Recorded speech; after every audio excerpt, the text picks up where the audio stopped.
Assalamualaikum warahmatullahi wabarakatuh. Perkenalkan, saya Faisal Asari.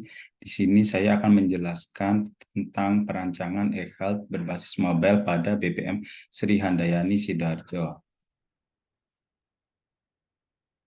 Untuk tahapannya, di sini ada 4, yaitu yang pertama adalah usulan judul dari penelitian ini, yang kedua metode Land UX sebagai metode yang saya gunakan untuk penelitian ini, lalu yang ketiga adalah beberapa review jurnal tentang penelitian terdahulu, lalu yang keempat adalah user karakter dari penelitian ini. Untuk yang pertama, usulan judulnya berupa perancangan e-health berbasis mobile pada BPM Sri Handayani Sidoarjo menggunakan metode Land UX. Di sini akan membuat penelitian tentang e-health yang berbasis mobile untuk meningkatkan layanan pada BPM, yaitu Bidan Praktek Mandiri di Sri Handayani Sidoarjo. Untuk yang kedua adalah metode Land UX. Land UX adalah proses desain yang berpusat pada penggunaan yang mencakup metodologi pengembangan land dan agile untuk mengurangi pemborosan resource dan membangun produk yang berpusat pada pengguna. Di sini terdapat 4 tahapan dari Land UX. Yang pertama adalah outcome, assumption, hypothesis. Kedua berupa desain IT. Yang ketiga adalah create an MVP. Lalu yang keempat adalah research and learning. Untuk outcome, assumption, dan hipotesis ini berupa asumsi-asumsi dari beberapa orang yang akan kita teliti di sini berupa bidan dan juga pasien, asumsi-asumsi mereka mengenai penggunaan aplikasi.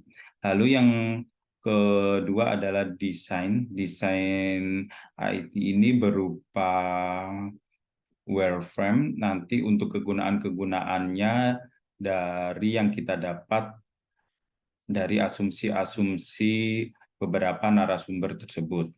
Lalu selanjutnya setelah desain IT, kita buat create an MVP atau minimum viable product. Jadi berupa produk, wireframe, dan juga prototipe yang layak nanti untuk digunakan. Lalu yang keempat berupa research and learning dari pembuatan MVP ini berupa prototipe nanti yang akan kita desain menggunakan Adobe XD ataupun Figma. Nanti akan kita teliti dan pelajari, kemudian mendapatkan feedback dari narasumber yang kita mintai untuk asumsi dan juga hipotesis untuk aplikasi dari BPM Sri Handayani tersebut. Selanjutnya untuk beberapa jurnal penelitian terdahulu, yang pertama adalah dengan judul perancangan aplikasi e-commerce FDW Store menggunakan metode Land UX dengan penulisnya Felix dan juga Magdalena. Untuk tahun publikasinya sendiri adalah 2023. Di sini masalah yang diambil adalah pemilik usaha FDW Store adalah belum memiliki rancangan tampilan aplikasi FDW Store yang layak dan telah diuji apabila ingin dibangun menjadi sebuah aplikasi yang siap digunakan. Metodenya sendiri sesuai dengan judulnya menggunakan Land UX. Untuk hasilnya berupa prototipe aplikasi FDW Store yang sudah memenuhi nilai kelayakan aplikasi yang didapat dari 10 narasumber dengan menggunakan metode wawancara untuk mendapatkan datanya. Di sini saya akan memperlihatkan untuk jurnalnya. Jurnal yang pertama, ini tadi perancangan aplikasi e-commerce FDW Store menggunakan metode Land UX.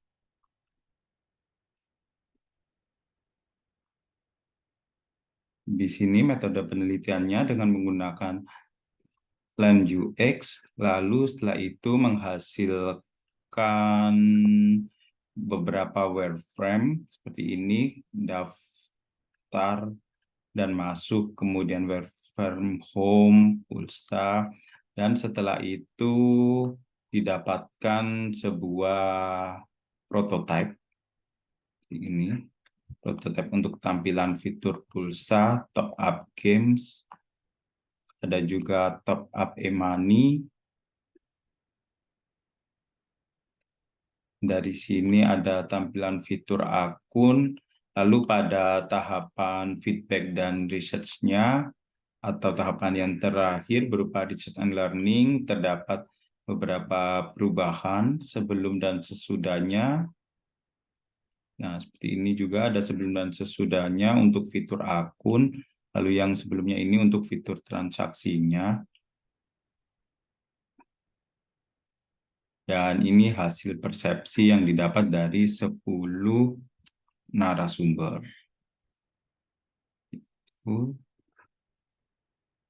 Lalu selanjutnya adalah penelitian yang kedua.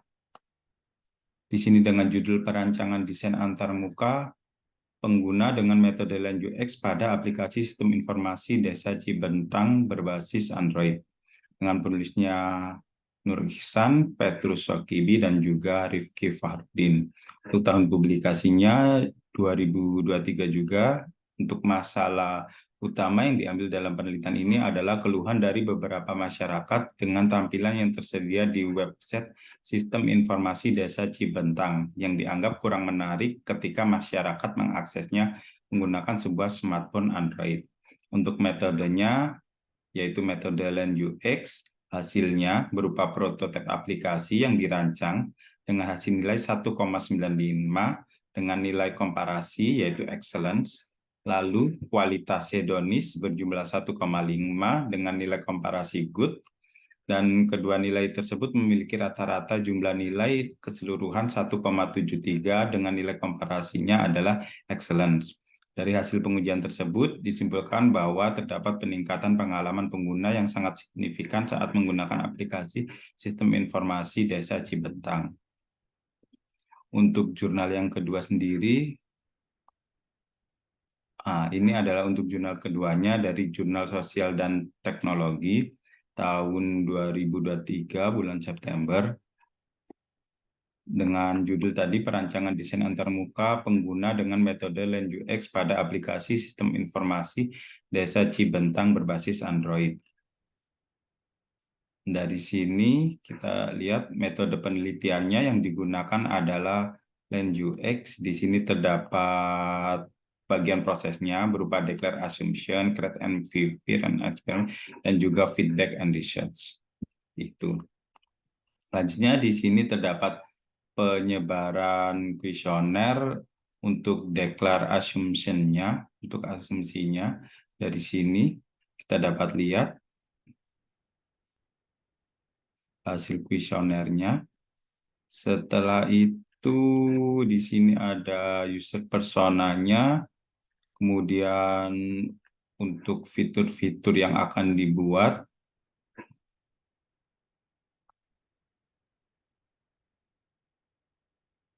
kemudian dilakukan pembuatan MVP, minimum viable product, berupa wireframe aplikasi, dan juga nanti selanjutnya adalah berupa prototipe-nya.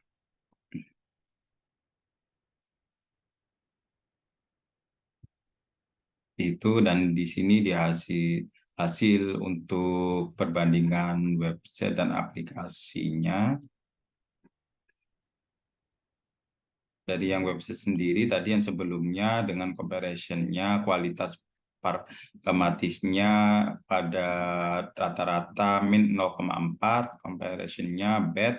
Untuk aplikasinya sendiri mendapatkan 1,95 dengan hasil adalah excellent. Kualitas hedonisnya tadi untuk sebelum aplikasi tadi menggunakan aplikasi min berupa website min 1,075 atau bad dengan kualitas hedonisnya 1,5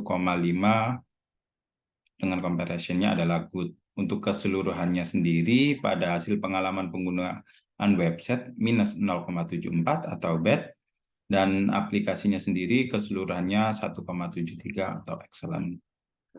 Selanjutnya adalah penelitian yang ketiga untuk penelitian terdahulunya. Di sini dengan judul Prototype Design User Interface Aplikasi MySchool menggunakan metode Land UX, dengan penulisnya adalah Mawar, Muhammad Azrino, dan Iksyahiro Krishna. Untuk tahun publikasinya sendiri adalah tahun 2022. Dengan masalah yang diambil di sini, di mana Sekolah Madrasah Aliyah Negeri 2 Kabupaten Tangerang memiliki kendala dalam menghafalkan juz 30 sebagai syarat wajib pada kelulusan sekolahannya. Sistem yang digunakan menggunakan cara manual dan sederhana dengan cara menggunakan kartu hafalan yang disediakan oleh sekolah. Hal tersebut membuat para siswa merasa kesulitan dalam hal mengelola rekam jejak hafalan yang ditempuhnya. Di sini metodenya berupa metode Land UX, dengan hasilnya adalah prototipe aplikasi MySchool menggunakan metode Land UX dapat diterima oleh pengguna dengan persentase nilai rata-rata pengujian usability-nya 81% sampai 100%. Dapat dikategorikan sangat layak yaitu bernilai 82%, lalu pengujian validitasnya bernilai rata-rata di atas 0,220 dengan artian data tersebut adalah valid. Di sini untuk paper atau jurnal yang ketiga dari Journal of Information System Research dengan judul tadi Prototype Design User Interface Aplikasi MySchool menggunakan metode Land UX. Nah, di sini ada 4 tahapan untuk metode Land UX-nya seperti yang dibahas sebelumnya tadi, dan di sini untuk menggunakan kuesioner juga, user evaluation questionnaire dengan skala Likert. Lalu untuk hasil dan pembahasannya, ini deklarasinya untuk kuesionernya tadi, dari kuesionernya tadi menghasilkan 4 pertanyaan berupa permasalahan hafalan yang dilakukan oleh para mahasiswa, lalu dengan jumlah nilai sebanyak 225 guru dan murid yang menyatakan setuju, sedangkan untuk yang tidak setuju 91 guru dan murid. Artinya untuk perancangan MVP-nya berupa wireframe dan prototype. Untuk prototipenya seperti ini, prototipe halaman splash screen, login, kemudian beranda. Lalu di sini ada halaman beranda yang ini tadi, lalu halaman profilnya. Di sini kemudian ada halaman beranda dan nanti ada halaman notifikasi atau pemberitahuan. Kemudian di halaman beranda nanti bisa masuk juga ke halaman surat dan halaman hafalan mapel. Selanjutnya untuk analisa usability testing-nya menghasilkan hasil rata-rata pengujian dengan learnability-nya 77%, effectivity-nya 88%, dan attitude-nya 82%. Jadi untuk rata-rata atau hasil dari usability-nya adalah 82,33% dan dinyatakan dalam kategori sangat layak. Untuk uji validitasnya sendiri di sini adalah nilai Cronbased alpha-nya 0,928 dari end of item-nya 11 dengan kesimpulannya adalah berarti reliable. Selanjutnya, setelah dari penelitian terdahulu, 3 penelitian terdahulu tersebut, untuk user karakter sendiri dari aplikasi yang akan dibuat nanti adalah yang pertama berupa bidan yang bertugas di BPM Sri Handayani dengan demografinya adalah jenis kelaminnya sendiri perempuan, pendidikannya sarjana kebidanan dengan pengalaman dan keterampilannya, memiliki pengalaman praktek sebagai bidan, mahir dalam melakukan pemeriksaan kesehatan, konsultasi, dan memberikan saran kepada pasien. Untuk tugas dan tanggung jawabnya, melakukan pemeriksaan rutin, konsultasi, memberikan informasi kepada pasien. Lalu yang kedua, memantau perkembangan kesehatan pasien, terutama ibu hamil dan balita. Lalu yang ketiga adalah mengelola jadwal pemeriksaan dan konsultasi secara efisien. Kebutuhan untuk aplikasinya sendiri, di sini untuk pemberitahuan jadwal pemeriksaan dan juga konsultasi secara real time. Jadi dapat dilihat dari aplikasi untuk pemeriksaan dari ibu dan juga balita. Lalu yang kedua adalah alat manajemen jadwal yang adaptif untuk mengatasi fluktuasi traffic customer. Jadi di sini bidan dapat mengetahui berapa jumlah customer perharinya dan juga dapat minimalkan atau memberikan minimal antrian sekitar berapa pasien untuk perharinya, sehingga tidak terjadi antrian yang tinggi. Lalu yang kedua untuk user karakternya adalah dari pasien sendiri, yaitu pasien yang ingin melakukan konsultasi dan pemeriksaan di BPM Sri Handayani. Untuk usianya mungkin di sini kira-kira di atas 20 tahun. Di sini adalah pasiennya atau pemeriksaannya, atau bisa di sini adalah orang tua dari si bayi. Lalu untuk jenis kelaminnya perempuan atau laki-laki, tujuan dan kebutuhannya menginginkan konsultasi dengan bidan secara online untuk pertanyaan terkait kehamilan, lalu membutuhkan informasi tentang perawatan prenatal dan persiapan persalinan. Lalu yang ketiga adalah ingin mendapatkan pemberitahuan jadwal pemeriksaan dan konsultasi dengan cepat dan mudah. Untuk kebutuhan aplikasinya sendiri adalah ingin mengakses informasi kehamilan, jadwal kontrol, dan juga hasil pemeriksaan dengan mudah melalui aplikasi yang akan dibuat UX-nya pada penelitian ini. Dan demikianlah presentasi dari saya, kurang lebihnya saya mohon maaf. Wassalamualaikum warahmatullahi wabarakatuh.